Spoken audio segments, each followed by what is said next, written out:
Okay students, तो हम आ गए हैं एक दूसरी वीडियो लेके पार्ट 2 हमारा objective questions class 10th maths के लिए। और यहाँ पर हमें सिर्फ करने हैं ऑब्जेक्टिव क्वेश्चंस। तो देखिए, चलिए स्टार्ट करते हैं अपने फर्स्ट क्वेश्चन से। यहाँ पर क्वेश्चंस फर्स्ट में उसने कहा है the LCM of two number is 144, their HCF is 12, तो प्रोडक्ट ऑफ द नंबर। देखिए बिल्कुल सिंपल सा क्वेश्चन है। हमने आपको लास्ट वीडियो में भी समझाया था और ये हमें पहले से पता भी है कि एलसीएम इंटू एचसीएफ जो होता है वो दोनों नंबर्स के प्रोडक्ट के बराबर होता है। हमारा फॉर्मूला है एलसीएम इंटू एचसीएफ। मैं लिख देता हूँ एक बार, LCM into HCF is first number into second number, मतलब प्रोडक्ट ऑफ द नंबर्स। तो एलसीएम है, देखिए यहाँ पर 144, एचसीएफ है 12। आप दोनों को मल्टीप्लाई करिएगा, जो भी आपका आंसर आएगा वो इसका प्रोडक्ट हो जाएगा, यानी वो हमारा आंसर बन जाएगा। तो फर्स्ट का आंसर हमारा ए बना। देखिए सेकंड क्वेश्चन में उसने कहा इफ एचसीएफ इज 1, यहाँ पर वो बताना चाह रहा है कि दो नंबर्स हैं, उनका एचसीएफ 1 है, तो उन नंबर्स को हम क्या कहते हैं? क्या वो दोनों इवन नंबर होंगे? नहीं, क्योंकि अगर दो इवन नंबर हैं तो उनका एचसीएफ कम से कम 2 आएगा। को प्राइम होंगे? बिल्कुल हो सकते हैं, क्योंकि को प्राइम नंबर की डेफिनेशन हमने यही पढ़ी है बचपन से कि वो नंबर्स जिनका एचसीएफ 1 होता है उनको को प्राइम कहते हैं। थर्ड कंपोजिट नहीं हो सकता, कंपोजिट नंबर का एचसीएफ भी कम से कम 1 बनेगा, तो इसका आंसर हो जाएगा को प्राइम। नेक्स्ट क्वेश्चन करते हैं, number of zeros of a polynomial equals to the number of terms, factors, x intercept और रूट्स। देखिए यहां पर समझने की कोशिश करते हैं। किसी भी आपको मैंने एक दिन पहले भी बताया था कि एक कर्व है, ये जितने पॉइंट पर एक्स एक्सेस को काट रहा है उसके उतने ही जीरोस बनेंगे, ठीक है। और ये जो एक्स इंटरसेप्ट है ये वही है कि वो एक्स एक्सेस को कितने जगह पर कट कर रहा है, ठीक है। तो इसका आंसर सी सबसे बेस्ट है। नेक्स्ट क्वेश्चन करते हैं हम लोग, a quadratic polynomial has at most, quadratic polynomial वो होता है जिसकी डिग्री होती है 2। और मैंने आपको बताया है क्वाड्रेटिक पॉलिनोमियल के मैक्सिमम 2 जीरो हो सकते हैं, 2 से कम वाली कंडीशंस भी होती हैं कुछ, लेकिन 2 मैक्सिमम है। क्वाड्रेटिक पॉलिनोमियल के कभी भी 2 से ज़्यादा जीरोस नहीं हो सकते हैं। देन फिफ्थ क्वेश्चन देखते हैं, if a graph of a polynomial cut x axis at 3 points, यानी इस तरीके का ग्राफ है 1 2 3, इस तरीके का ग्राफ है, या ऐसे ही मान लीजिए, तो इसके कितने जीरोस होंगे? जितनी जगह वो एक्स को काट रहा है उतने जीरोस होंगे। लास्ट वीडियो में भी हम एक क्वेश्चन ऐसा देख चुके हैं। नेक्स्ट है graph of a linear equation in 2 variable. देखिए आपके पास 2 तरीके की यहाँ पर इक्वेशंस हम लोग पढ़ेंगे 10th में। एक है क्वाड्रेटिक, क्वाड्रेटिक का ग्राफ कभी भी बनाएंगे वो आएगा एक पैराबोला, ऐसे आ जाए या ऐसा आ जाए क्वाड्रेटिक का। लेकिन लीनियर इक्वेशन हम लोग 9th से पढ़ते आ रहे हैं, एक स्ट्रेट लाइन होती है हमेशा, तो लीनियर का जो ग्राफ होगा वो कैसा होगा? एक स्ट्रेट लाइन होगा। नेक्स्ट क्वेश्चन, उसने कहा number of solutions of intersecting lines. Intersecting lines कौन सी होती है? इस तरीके की लाइन जो एक पॉइंट पे कट करती है। जितने पॉइंट पे कट करेंगे उतने ही सॉल्यूशन होंगे, यानी इसका सॉल्यूशन बन जाएगा 1, एक ही सॉल्यूशन होगा। अच्छा, nature of root depends, nature of root किसी भी इक्वेशन के किस तरीके से बनते हैं, यानी किस चीज़ पर करते हैं। तो देखिए हम भी जब भी नेचर निकालना होता है हम कैलकुलेट करते हैं डी, जिसकी फॉर्मूला होता है बी स्क्वायर माइनस 4ac और इसका स्क्वायर रूट। तो ये डी क्या होता है? डी इज द डिस्क्रिमिनेंट, तो इसका आंसर बनेगा डिस्क्रिमिनेंट।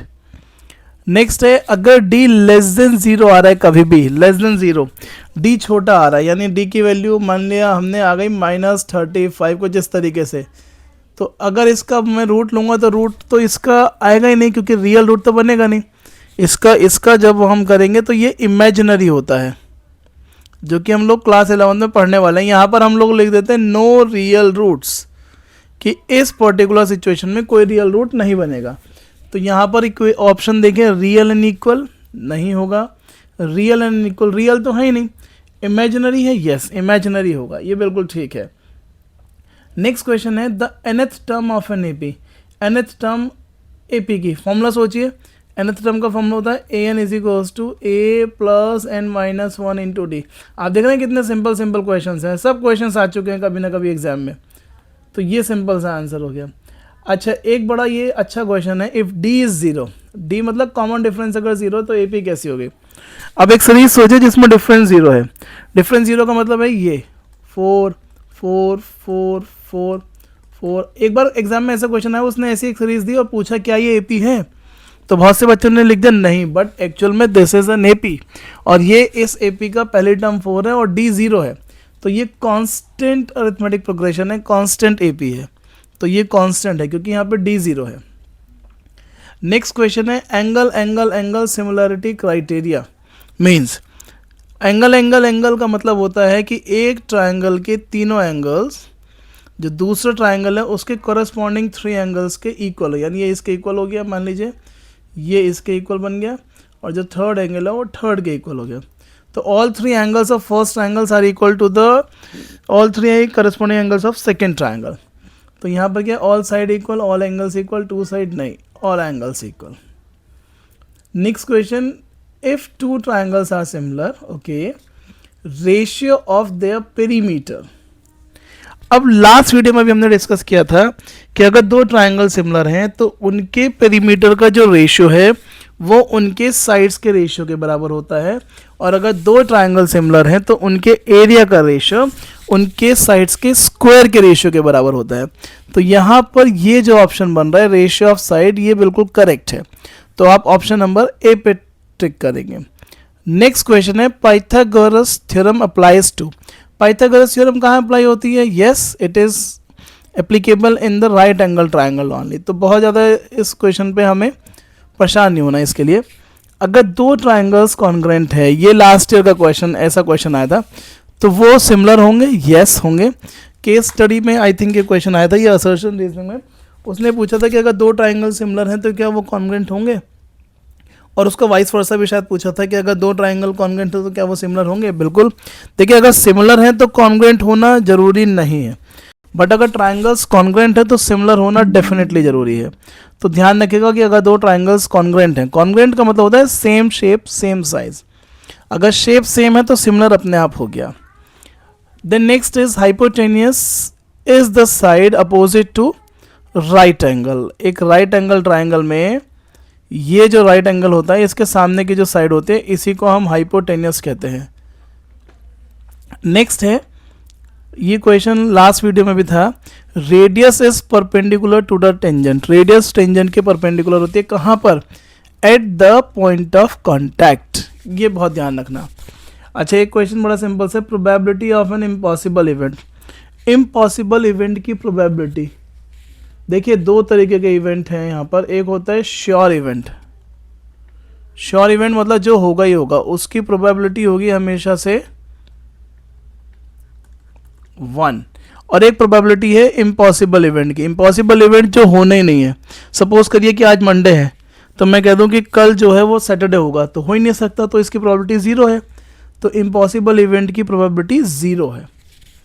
नेक्स्ट क्वेश्चन देखते हैं, median class of is the class containing, median class कौन सी होती है, हाईएस्ट फ्रीक्वेंसी वाली, लोएस्ट फ्रीक्वेंसी वाली, मीन वाली, ये n/2th ऑब्जर्वेशन। देखिए स्टैटिस्टिक्स में हम मीडियन निकालते हैं, मीडियन का फॉर्मूला यूज़ करते हैं, उसमें एक मीडियन क्लास लेते हैं, तो मीडियन क्लास होती है जहाँ पर n/2th ऑब्जर्वेशन होता है, और एक हम लोग मॉडल क्लास भी वहाँ पर एज्यूम करते हैं। मॉडल क्लास जब मॉड कैलकुलेट करते हैं, मॉडल क्लास हम लेते हैं उसको जिसकी मैक्सिमम फ्रीक्वेंसी होती है, यानी हाईएस्ट फ्रीक्वेंसी वाली मॉडल क्लास होती है। नेक्स्ट क्वेश्चन देखते हैं जल्दी से, mean of the first 10 natural number, first 10 natural number. देखिए अगर आपको मीन निकालना हो सीधा सीधा ये फॉर्मूला लिखिएगा फर्स्ट 10 नेचुरल नंबर का, n + 1/2, n की वैल्यू 10 लगाइए, 10 + 1, तो 10 × 1, 10 + 1 इज 11, ये हो गया, 2 5 = 10, 11 5 = 55। तो first 10 natural number, first 10 natural number मैंने इसको काटा तो मेरा आंसर आ रहा है 55, पहले 10 नेचुरल नंबर का मीन। अगर आप चाहें तो इसको ऐसे भी कैलकुलेट कर सकते हैं, 1 + 2 + 3 + 4 + 5 + 6 + 7 + 8 + 9 + 10, और इन सबको फिर 10 से डिवाइड कर दें, तो आंसर आपको वही आने वाला है, बट थोड़ा सा लेंदी प्रोसेस हो जाएगा, तो कोई मतलब नहीं है, फॉर्मूला लगा के करेंगे, अर्थमेटिक करके कर लेंगे, एपी यूज़ करके, तब भी ये क्वेश्चन हो सकता है। Probability of an event always lie between, probability देखिए किसी भी इवेंट का हमेशा से 0 और 1 के बीच में लाई करेगा, ये ध्यान रखिएगा।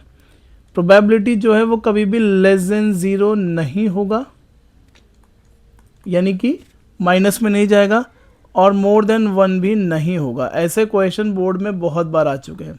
प्रोबेबिलिटी हमेशा 0 से 1 के बीच में लाई करेगा। वो ऐसे क्वेश्चन पूछ लेगा आपसे 0.1, 1.2, 0.7 और 3/5। वो बोलेगा कि इनमें से कौन प्रोबेबिलिटी नहीं हो सकता। अब देखिए आपको पता होना चाहिए 0.5 का मतलब होता है 1/2, ये ठीक है। 1 और 0 के बीच में लाई कर रहा है, ये भी 0 1 के बीच में लाई कर रहा है, 0 से बड़ा है 1 से छोटा है। 3/5 को आप सॉल्व करोगे तो 5 6 30 है 0.6। ये वैल्यू ऐसी है जो 1 से बड़ी है, तो ये नहीं बनेगी, ठीक है, ये प्रोबेबिलिटी नहीं होगी। अब आगे उसने कहा the probability if an event has probability 0.75, यानी एक इवेंट की प्रोबेबिलिटी जो है वो 0.75 है, 0.75 है। अगर 0.75 किसी भी इवेंट की प्रोबेबिलिटी है तो वो कैसा इवेंट है? इम्पॉसिबल है, श्योर है, लाइकली है, अनलाइकली है। देखिए इम्पॉसिबल तो नहीं है, प्रोबेबिलिटी तो है ना, इम्पॉसिबल का मतलब 0 और श्योर का मतलब प्रोबेबिलिटी 1। अब यहाँ लाइकली अनलाइकली में सोचना है। अगर देखिए 50% से ऊपर हो तो वो लाइकली है, 50 से नीचे हो तो अनलाइकली है, और यहाँ पर ये 75% है तो ये लाइकली हो गया, यानी होने के चांसेस ज़्यादा हैं। नेक्स्ट है what is the HCF of the smallest prime number. Smallest prime number कौन होता है? सबसे पहले आपको ये पता होना चाहिए। स्मॉलेस्ट प्राइम नंबर ये होता है 2। एंड नेक्स्ट उसने कहा स्मॉलेस्ट कंपोजिट नंबर। अब स्मॉलेस्ट कंपोजिट नंबर भी बता दीजिए। देखिए ये बड़े बेसिक चीज़ें हैं बट बच्चों को पता नहीं होते हैं। Smallest prime number is 2, smallest composite number is 4। हमें करना है क्या? इनका एचसीएफ। तो देखिए एचसीएफ ऑफ 2 and 4 बिल्कुल सिंपल सा है कि दोनों को 2 से कट जाएंगे, तो डेफिनेटली एचसीएफ वुड बी 2। तो ये पार्ट 2 था। अभी हम लोग इसके और वीडियोस भी लेकर आएंगे इस सीरीज़ में। आपको मल्टीपल चॉइस क्वेश्चंस कहीं से करने की ज़रूरत नहीं पड़ेगी, सारे तरीके के क्वेश्चंस, हर तरीके, अभी इजी क्वेश्चंस हम कर रहे हैं। अभी नेक्स्ट वीडियोस में हम लोग बहुत अच्छे लेवल के क्वेश्चंस भी लेकर आएंगे आपके लिए। तो वीडियो के साथ बने रहें, हम लोगों के साथ बने रहें। प्लीज़ चैनल को लाइक करें, शेयर करें, सब्सक्राइब करें, अपने दोस्तों के साथ इसको ज़्यादा से ज़्यादा फॉरवर्ड करें। Thank you.